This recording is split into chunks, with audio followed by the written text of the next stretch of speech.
Aviva, ó Senhor, a tua obra no meio dos anos. No meio dos anos a notifica. Na ira, lembra-te da misericórdia.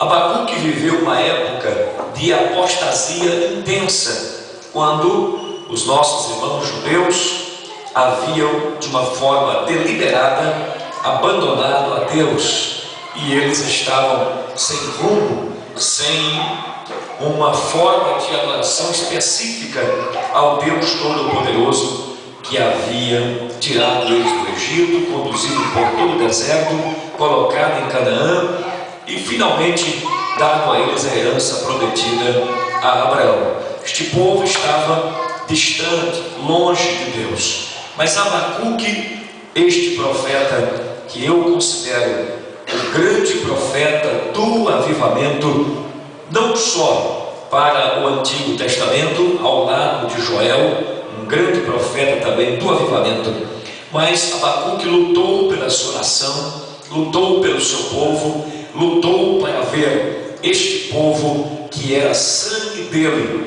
cheios do Espírito Santo. E a Bíblia diz que o primeiro processo que acontece com Abacuque é ouvir a palavra.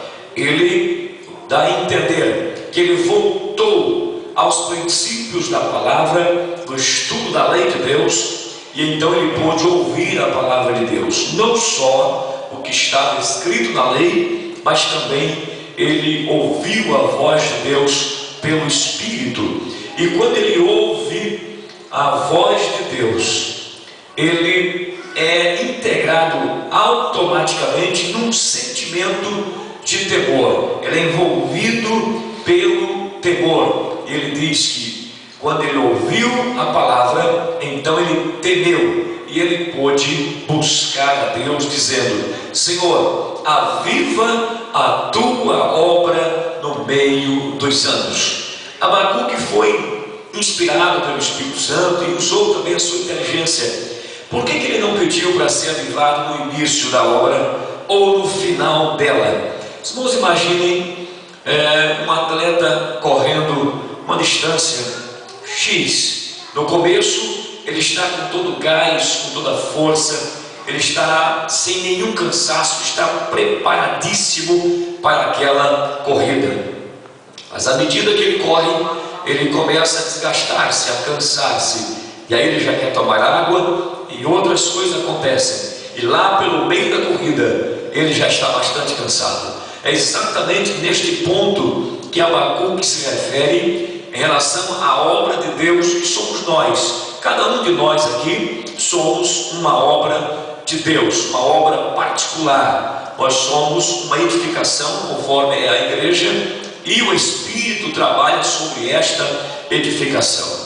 E no meio da nossa caminhada a gente pode ter alguns pormenores de dificuldades, de esfriamento ou outras situações que possam nos constranger e às vezes até queremos parar ou desistirmos daquilo que está proposto para nós, que é conquistar a herança de Deus. A herança de Deus não se refere apenas à nossa salvação aqui na terra, ou a participação que o Espírito de Deus tem sobre nossa vida aqui na terra, mas a herança de Deus que está reservada nos céus por meio de Cristo, porque a Bíblia diz que nós somos herdeiros de Deus e co-herdeiros de Cristo, da herança que nos está reservada. A herança, ela é os céus com todas as suas maravilhas.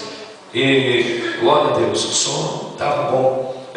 Os irmãos, imaginem que nós somos co-herdeiros de Cristo. Por que co-herdeiros de Cristo? Numa herança comum, onde a divisão da herança entre herdeiros, cada um pega uma parte.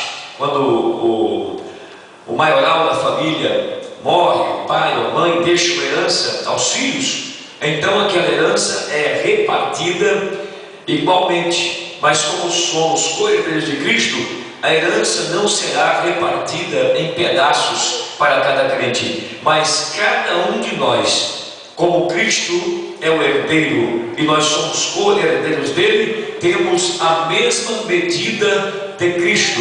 Então todos os céus é parte igual para cada um de nós. E para colocarmos a mão nesta herança, precisamos de que Deus avive a nossa vida em toda a nossa caminhada. Então Abacuque diz: Senhor, no meio dos anos, aviva a tua obra. Quando a gente se sente meio fraco, meio desanimado, ou até meio assim, dizendo que Deus não nos ouve, não fala mais conosco, é o momento de pedirmos a Deus que avive esta obra, que sou eu, que é você, no meio dos anos, e o Senhor renovará as nossas forças e nós continuaremos a caminhada dando glória e vencendo, e cada dia sendo renovado na força do Espírito Santo. Em toda a Bíblia Sagrada nós vamos encontrar Deus tendo uma participação muito importante sobre a vida do homem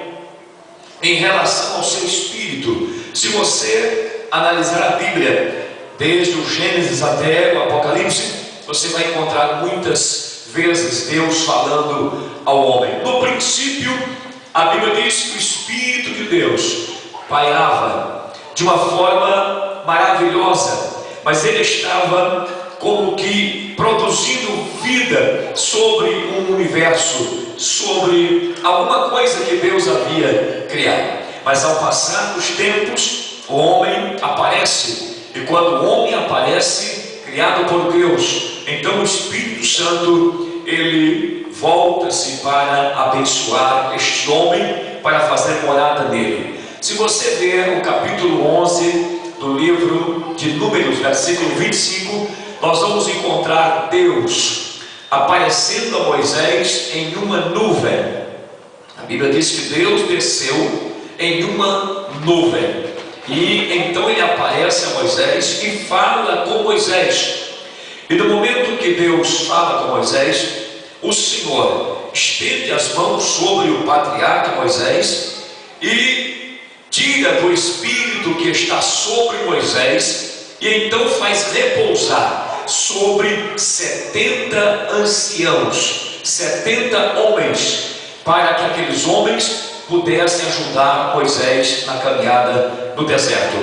O que me deixa maravilhado é que Deus desceu, não foi o homem que subiu. Então Deus sempre vem ao encontro do homem para abençoá-lo. Isto também nos diz que Deus está sempre à procura do homem. Não obstante o homem não estar sempre à procura de Deus, não fomos nós que achamos a Deus, mas foi Deus que nos achou, que nos encontrou. Jesus disse que não foi nós quem o amamos, mas foi Ele quem primeiro nos amou e nos deu um nome e nos fez conhecidos como servos, como amigos nesta terra. E outra coisa que me deixa maravilhado neste versículo